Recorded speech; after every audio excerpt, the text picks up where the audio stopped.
How do I even ask for forgiveness? Hey guys, what is up? Oh my goodness, I know. I haven't posted a video in forever. I literally have not posted in like 2 or 3 months. And I apologize, but I'm gonna explain it to you in a second, okay? So let's go.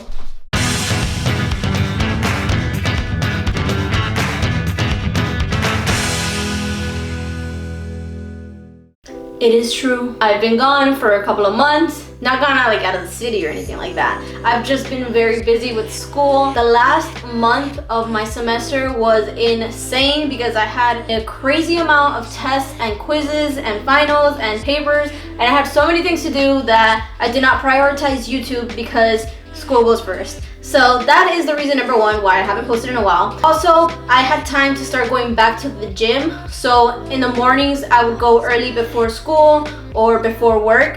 And that's another reason why I had a little bit less time on my schedule. So that is reason number 2. And reason number 3 is because I went on vacation twice towards the end of last year. So I was gone for about 2 different weeks. I honestly just took that time to soak in my vacation and just step away from the world, and it was awesome. But anyway, as you guys can see in today's video, I know you guys have been asking me about my knee.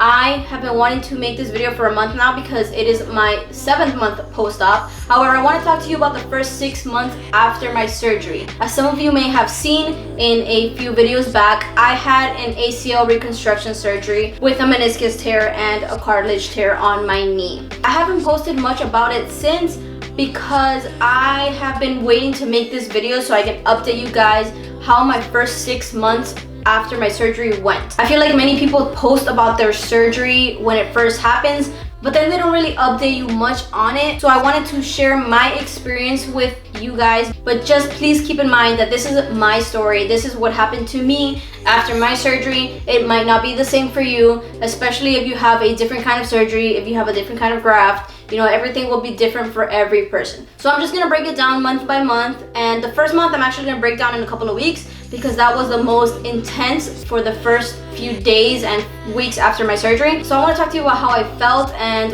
what exactly I was going through. So without further ado, here we go. So before going into surgery, I already knew that the physical therapy was gonna be the worst part of this whole journey. It wasn't even gonna be the actual injury, like nothing was gonna be as bad as the physical therapy. However, I did not expect it to be that bad.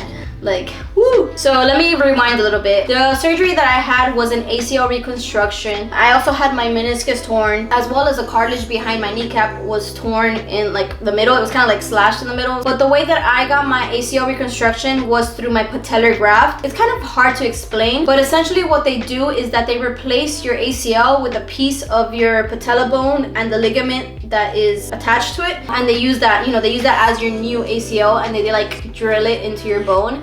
That is the graft that I decided to go with because that is the most recommended graft out of all of them. However, it is also the longest recovery and probably the most painful recovery of all the grafts. That being said, during my first 2 weeks of recovery, it was rough. I was in so much pain. I was crying like crazy during physical therapy. I have to put it against her.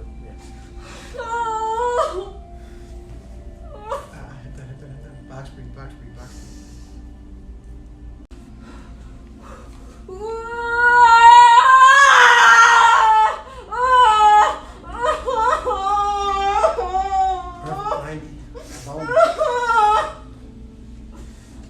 All right, 85.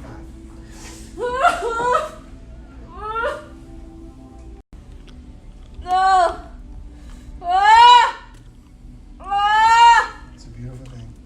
I could feel it just like going everywhere. Don't scoot back.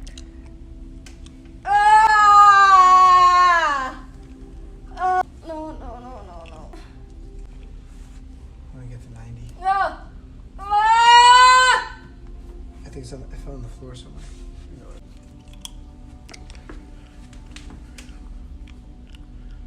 Bending my knee was so incredibly painful because I had a piece of that patella and the tendon missing. It was so painful for me. It was rough.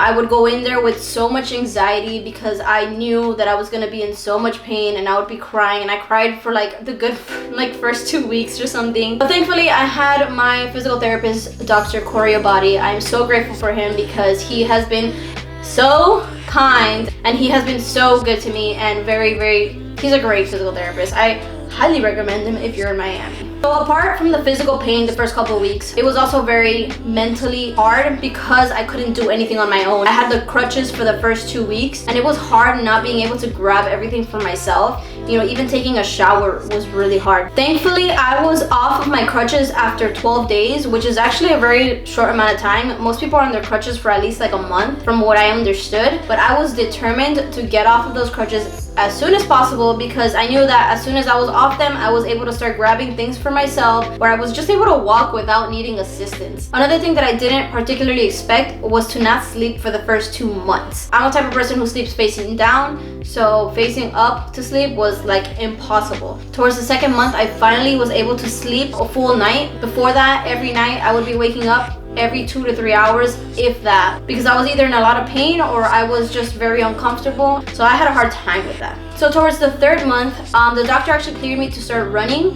which was crazy because I didn't think it would be so soon, but he did. He told me I can go back to running slowly as long as my physical therapist was okay with it. And so we started working towards that, but I did have a hard time adjusting to that, so I wasn't able to do it just yet. By the 4th month, I was finally getting back into a good sleep schedule, and I did start doing physical activity again, so I was able to go back to the gym. I very lightly started going back to boxing, but I didn't feel exactly prepared for all the pivoting and all the movement and rotation on my knee, so I decided to take a step back and just step away from it because I did not feel ready for it just yet. However, I did feel good going up and down the stairs. It still hurt, but it wasn't to the intensity as before where I had to be like extra careful with everything. So it was a little bit less painful and more comfortable. By month 5, I was able to go on a camping trip with my friends Maria and Andrea. We had such a good time. I actually vlogged that entire trip, and I haven't edited it. It's been like 2 months, but I haven't edited it yet.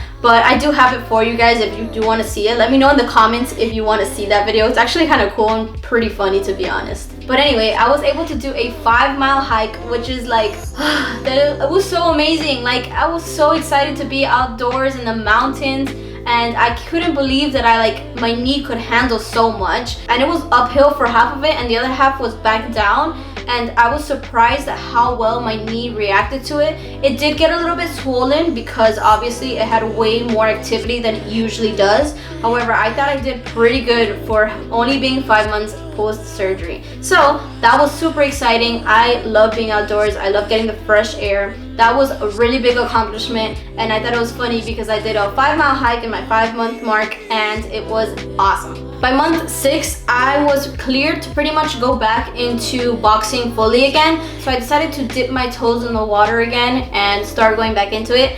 And I actually felt pretty good about it for the most part. I also started weightlifting because the new gym that I started going to, coach has a weightlifting program. My knee has been feeling fantastic since.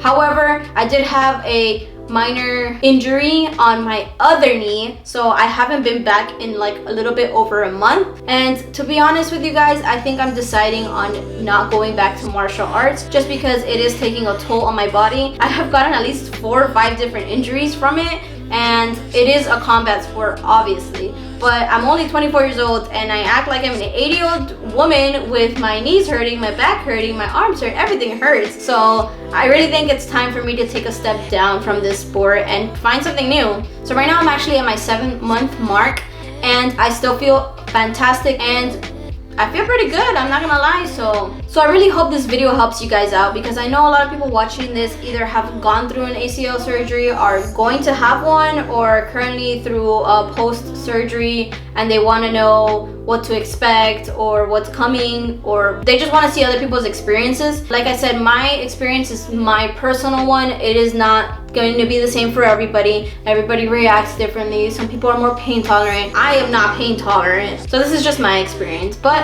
I wanted to share with you guys because you know I like to be open with you about everything. Thank you for watching this video. If you liked it, go ahead and give it a thumbs up. Leave a comment down below. A lot of you guys have been recently commenting on my ACL video from when I first got out of surgery, and I have been trying to reply to all of you guys. If I missed any, just leave it in the comment box down below. And don't forget to subscribe to my channel, please, and follow me on Instagram at _Miami Monkey. I have some big news coming for you guys soon, and you guys are gonna be shook. So stay tuned and turn on the little bell because there's some super big announcements coming up, and I'm excited. So thank you for watching again, and I'll see you guys in the next video. Peace out.